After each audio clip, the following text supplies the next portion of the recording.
Hello students, welcome back to Pearl's Excel and Molecular Spectroscopy series. Today we'll start with lesson number 9. That is limitations and applications of rotational spectra. So let's start with limitations first. Molecule should have permanent dipole moment, then only it gives rotational spectra. Homopolar molecules example H2, O2, N2 etc. are not studied by rotational spectroscopy because they are not having permanent dipole moment. Heteropolar molecules example HCl, HBr, CO, NO etc. are studied in rotational spectroscopy because they having permanent dipole moment. Polyatomic molecules give complex rotational spectra. Therefore, polyatomic molecules are not studied in rotational spectroscopy, only simple diatomic molecules are studied.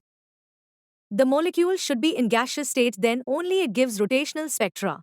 Because in gaseous state molecules are free for rotation due to very less attractive forces between them.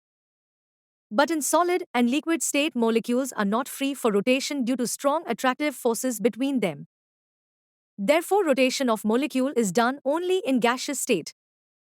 So these are the only have limitations of rotational spectroscopy.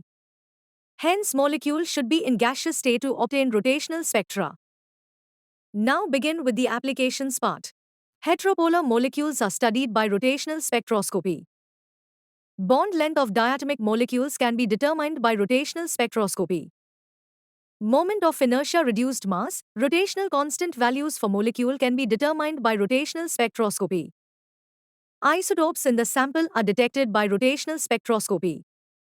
Lines in spectra having intensities, these intensities are proportional to concentration of species in sample.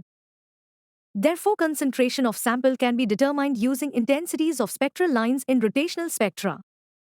Rotational spectroscopy is also used for determination of qualitative information of sample. These are the few applications of rotational spectroscopy. I hope you enjoyed this video. Thank you. See you soon in the next video, lesson number 10.